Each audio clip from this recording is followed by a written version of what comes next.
Premium triplex villas at Kollur, APR Projects.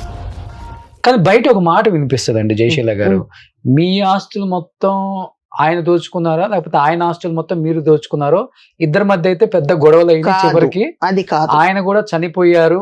ఇప్పుడు చనిపోయారు. అది జయశీల గారే ప్రమేయంతోనే చనిపోయాడు ఆయన, ఆమె చంపించింది అని ఒక మాట అయినదా బాబా, అట్లా అస్సలు ఎప్పటికీ కాదు. ఎందుకంటే చాలా ప్రేమ నేనంటే ఆయనకు ప్రేమ, ఆయనంటే నాకు ప్రేమ.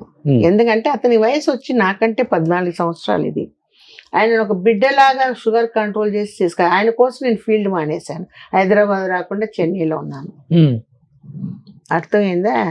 ఆ అమ్మాయికి 50 సవర్లు అంటే 100 సవర్లు పెట్టి పెళ్లి చేశాను నేను. ఆయన కూతురికి కొడుకు నేను దగ్గరుండి పెళ్లి చేశాను. క్యాస్ట్ ఫీలింగ్ తో అమ్మాయి అలలుయ బిందు గోష్ఠిలో చేరి ఆవిడ హిందూ అని చెప్పి అక్కడ పెట్టింది, అంతేగాని గొడవ. అమ్మాయికి ఒక హ్యాండీక్రాఫ్ట్ అబ్బాయి పుట్టాడు. ఆ పిల్లోడు అందంగా ఉంటాడు. నువ్వు హిందూ దగ్గర పెళ్లి చేసుకోబట్టి హిందూ దగ్గర నాకు ఇట్లా బిడ్డ పుట్టాడని చేసి మా ఇద్దరిని విడగొట్టాలని చెప్పేసి విడగొట్టా. అప్పుడు వాళ్ళ అమ్మ చనిపోయింది. చనిపోయినాకనే నేను అమ్మాయికి మంచి చెడ్డ అన్ని చూసి, మన సినిమా స్టైల్ ఇంతలా ఉంటారు, ఇంత ఇవి అనకూడదు, ఎంట్రుకులు ఎంత వ్యాక్సిన్ లో క్లీన్ చేయించి మన టెక్నీషియన్స్ పెట్టి, మా సినిమా టెక్నీషియన్స్ అంతా బట్టి అమ్మాయిని ఒక షేప్ తెచ్చి పెళ్లి చేశాం. ఇప్పుడు మీతో బాగుంటారా వాళ్ళు? నాకు అబ్బాయి బాగుంటాడు, అమ్మాయి టచ్ లో లేదు. అబ్బాయి కూడా వాళ్ళ నాన్న చనిపోతే వాడే చెప్పాడు, నా అప్ప ఎరందిట్టారు.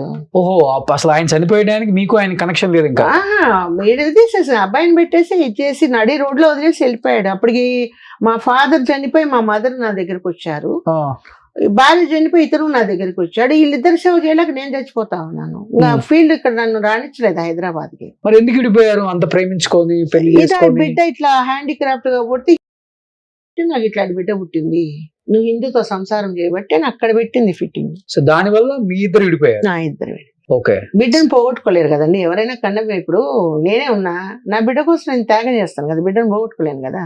అదే అతను అలాగే చేశాడు. తర్వాత దీనికి ఎవరు లేరు, ఏదైనా దాని నేను ఒకవేళ ఏదైనా పెట్టినా దాని వాళ్ళ అన్నదమ్ములకు పెట్టుకుంటుందేమో అని అతని ఇది. ఈ ఆస్తుల దగ్గరే కదా, అంతే కదా. ఆయన దగ్గర నేను ఒక పైసా కూడా తీసుకోలేదు, ఎంత నా కష్టార్జితం. కాకపోతే మీదే ఇంకా ఆయన తిన్నాడు. ఇలా మనం పాపం మాటలు ఎప్పుడు ఎవరిని అనకూడదు. అతను నాది తినలేదు, నేను అతనిది తినలేదు. సో అప్పుడు ఆయన చనిపోయే టైంకి మీకు ఎన్ని సంవత్సరాలు ఆయన చూడక మీరు?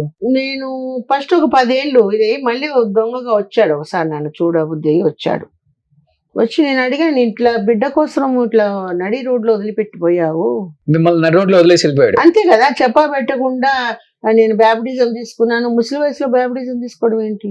మీరు వినర్ రోషన్ గారు, నేను మానస సరోవర్ అంతా వెళ్ళొచ్చాను. నేను సూర్యాజీ భక్తురాలయ్యాను, సన్ చూసి మెడిటేషన్. నేను చాలా ఈ దీంట్లో డిస్టర్బ్ అయిపోయాను. అయిపోయినప్పుడు నా ఫ్రెండ్ రేఖీ మాస్టర్ సూర్యాజీ వచ్చాడు, ఆ క్లాసెస్ అటెండ్ చేయంటే ఆయన నన్ను ఒక వాట్ ఈస్ ద వాట్ అని, నేను స్వామీజీ స్వామీజీ క్రిస్టియన్స్ వచ్చి ఇట్లా మాట్లాడుతున్నారంటే just ask to 1 question to Christians. 11 years boy అప్పుడు కనిపించకుండా పోయాడు Jesus. After 21 years he will come back to ఇది India. Between 11 years where is he అని అడుగు. Nobody can tell, there all convert to Christian, not a true Christian. నేను Jerusalem కూడా వెళ్ళొచ్చా, కావాలని వెళ్ళొచ్చాను జెరూసలేం. ఆయన తర్వాత మళ్ళీ పెళ్లి చేసుకోవడం కానీ ఇంకా వద్దనుకున్నారు? ఇంకా మొత్తం డివోటీ ఆఫ్ ద సాయిరామ్, అంతే, జీవితం అంతా వదిలేశారు. మరి ఇప్పుడు మీకంటూ ఎవరు మిమ్మల్ని చూసుకోవడానికి, మంచి చెడు? మా ఇంట్లో ఒక పాప ఉండేది, పని పాప. ఆ పని పాప పిల్లడు నా దగ్గర ఉన్నాడు. ఇప్పుడు వాడు ఏం చేశాడంటే, మా అమ్మ బెడ్ రెడ్ లో ఉండినప్పుడు మళ్ళీ నేను షూటింగ్ స్టార్ట్ చేసినప్పుడు చూసుకునే వాళ్ళు లేరు మా మదర్ని. ఎందుకంటే మా ఫాదర్ చనిపోయినాక మా మదర్ నా దగ్గరకు వచ్చేసింది.